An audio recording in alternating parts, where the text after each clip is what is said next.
This is Batman. You're watching Kyle Reviewed. Hey guys, just finished watching Batwoman, Season 1, Episode 6. I'll be judge, I'll be jury. Wow, what an episode. Getting a little bit better. There was some scenes here at the end with Kate and her father there. Just kind of, getting emotional. And it looked pretty good the way they're doing. There's a bit of cuts in between, so it's clear that, there's kind of helping Ruby Rose out with her acting a little bit there. But it was kind of nice. She was able to kind of look like she was able to kind of be emotional, and she got teary-eyed and stuff, whether or not it was actually her or they, cut, and if she was able to, were able to help her with props and stuff by putting droplets in her eyes or something like that. But it still was really interesting and it was really well, and she was able to sell that emotion later on. I think this is something that's going to be interesting to see with her for her roles just as this show continues on, to see as to how her acting progresses, that she's able to literally spend every day more and more in practice, right? I think that so far getting a little bit better on here. Nowhere near nothing super duper, but you can see some progression already. So that's kind of nice there. One of the cool opening parts is we get here that one of the characters that the executioner in this episode who kills is someone who helped put away Jack Napier, who, aka the Joker, and they call him there. And I looked that up, and Jack Napier is an interesting name for the alter ego of there. I'm surprised they didn't go with Arthur Fleck, especially with the Joker movie, as it's kind of hitting $1 billion as we speak. So that's really cool. That would have been cool there. They had some synergy there if they used the Arthur Fleck name, but that could have been something cool. But I definitely like the name Jack Napier. It's quite interesting because if you look at it here, I looked it up, and Jack Napier is it's a reference to the name they used back in the Batman '89. It was Jack Nicholson's Joker. His name was Jack Napier. Jack from as in Jack Nicholson, and Napier is actually from Alan Napier, who played Batman, who played Alfred in the Adam West Batman '66 show.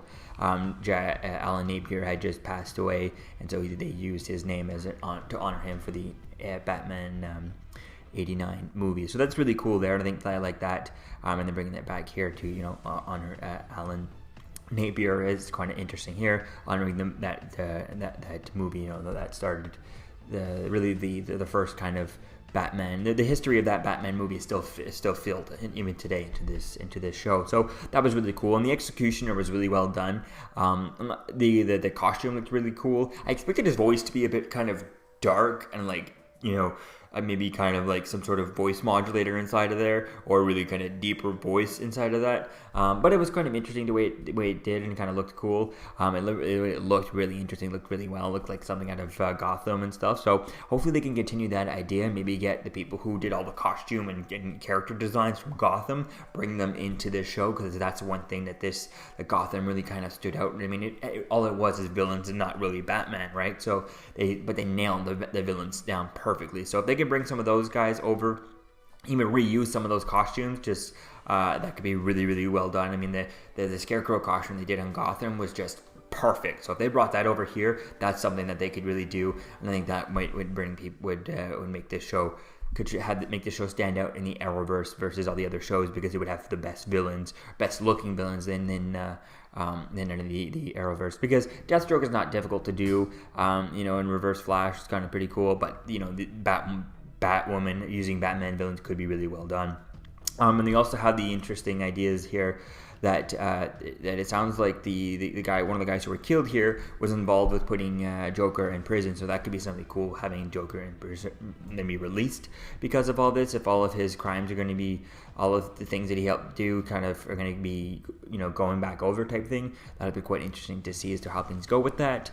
I doubt that the Joker would be doing that, because it's the Joker. I don't imagine the Joker would have been in there on a technicality type thing. He would have been just an obvious thing, right? Type of thing. It was like a clean shut case. He killed a bunch of people, right?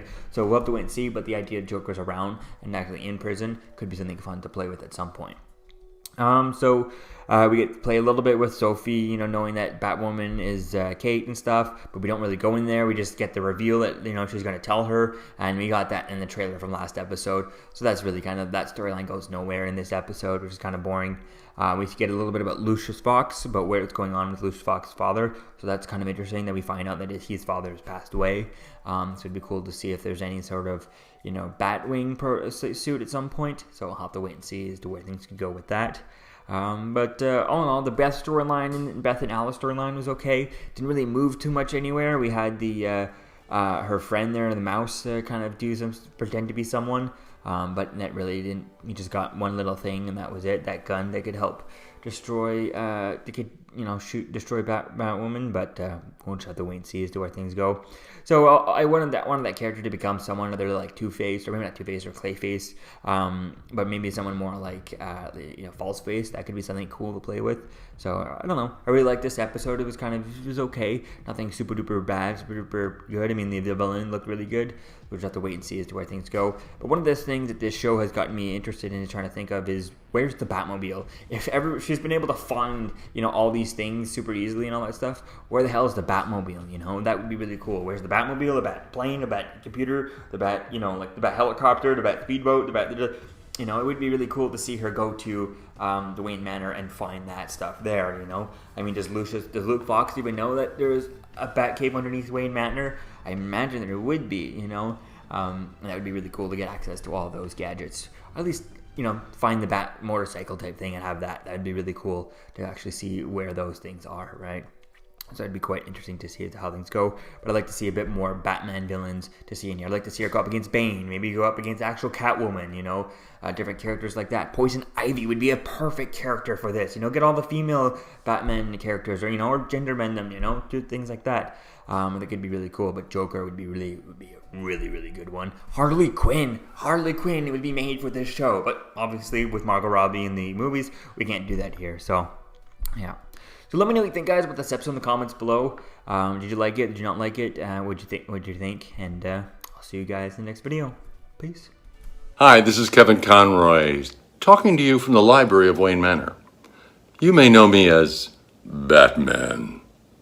I just want you to know that you're watching Kyle Reviewed. Like, share, comment, and subscribe. I am vengeance. I am the night. I am Batman.